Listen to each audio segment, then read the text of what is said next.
नमस्कार, मैं हूं शिवांगी और आप देख रहे हैं परफेक्ट 24 न्यूज। वक्त है बिहार की कुछ बड़ी खबरों का।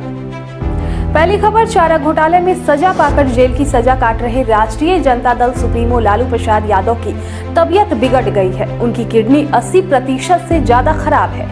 इसमें कोई सुधार नहीं है, बल्कि पहले की तुलना में अधिक खराब हो गई है। ताजा रिपोर्ट के आने के बाद दवा की खुराक या दवा बदलने पर विचार किया जा रहा है। वे 2 दिनों से सुस्त दिख रहे हैं। हालात ऐसे हो रही है कि उनकी डायलिसिस करानी पड़ सकती है। लालू स्वास्थ्य कारणों से वो फिलहाल रिम्स के पेइंग वार्ड में भर्ती है।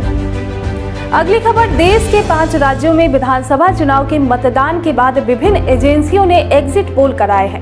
उत्तर प्रदेश की बात करें तो exit poll Bharatiya Janata party के पक्ष में गया है। इससे उत्साहित बिहार बीजेपी के फायरब्रांड विधायक हरिभूषण ठाकुर बचौल ने बड़ा बयान दिया है। उन्होंने यूपी की तरह बिहार में भी विकास व कानून व्यवस्था के योगी आदित्यनाथ मॉडल को लागू करने की मांग रखी है। इस पर बीजेपी के साथ बिहार के राष्ट्रीय जनतांत्रिक गठबंधन सरकार में सहयोगी जनता दल यूनाइटेड ने पलटवार करते हुए कहा है कि बिहार में मुख्यमंत्री नीतीश कुमार की विकास का मॉडल लागू है और यही चलेगा। अगली खबर, बिहार में एक बार फिर जहरीली शराब से मौत की बातें सामने आ रही है। घटना सिवान के दरौंदा थाना क्षेत्र के देवर गांव की है। यहां मंगलवार की देर रात 3 मजदूरों की संदिग्ध परिस्थिति में मौत हो गई। मौत का कारण स्पष्ट नहीं हो सकता है, लेकिन ग्रामीणों ने दबी जुबान में मौत का कारण शराब सेवन बताया है। एक मृतक की पत्नी ने कुछ लोगों पर जबरन जहरीली शराब पिलाने का आरोप लगाया है। घटना से सनसनी फैल गई है।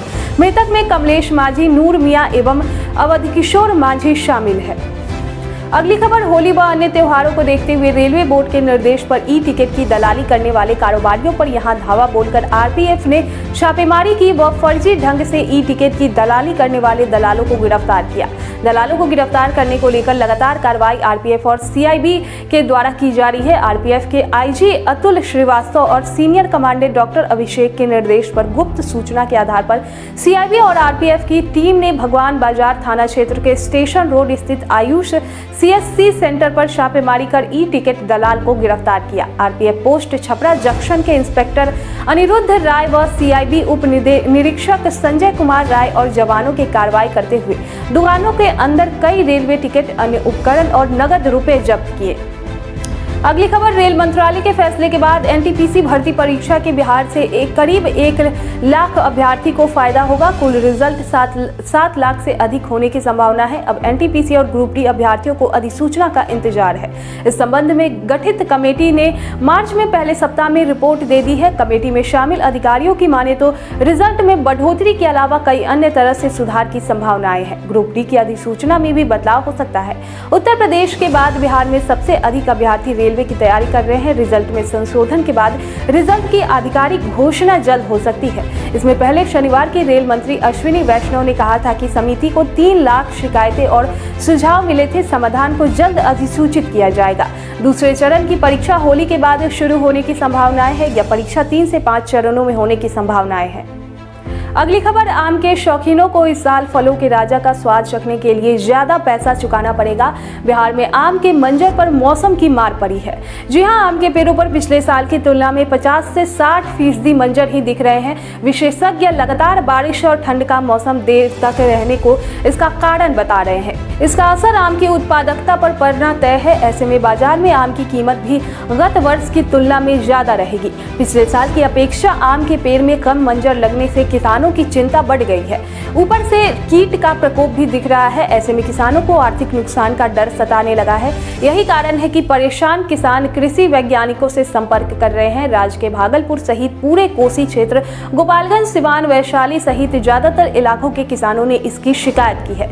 कैमूर के किसान अशोक पांडे ने कहा कि पिछले साल 2 लाख के आम बेचे थे, लेकिन इस साल लगता है 60 से 70 हजार का भी आम नहीं होगा।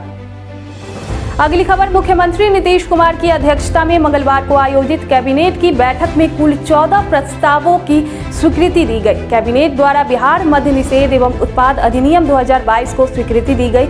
इसी अधिनियम में संशोधन होने के बाद शराब पीने वाले लोगों को जमानत के लिए अदालत जाने की आवश्यकता नहीं होगी। शराब पीते हुए पकड़े जाने पर उनको एग्जीक्यूटिव मजिस्ट्रेट के यहाँ आर्थिक दंड लेकर जमानत दे दी जाएगी। शराब पीने वाले लोग जो पहली बार शराब पीते पकड़े गए तो उसको शराब बेचने वाले दुकानदार का नाम बताने पर मामूली फाइन लेकर जमानत दे दी जाएगी। इसके अलावा शराब के कारोबार में संलिप्त वाहनों का अब लैब रिपोर्ट प्राप्त करने के बाद वीडियोग्राफी कराकर उसकी नीलामी की जाएगी। इसके पहले शराब के कारोबार में उपयोग लाए जाने वाले वाहनों को पकड़ने जाने पर पहले राजसात करना पड़ता था। इसके कानूनी प्रतिक्रिया में विलंब होता था। अब इस प्रकार के वाहनों के नीलामी में कम समय लगेगा।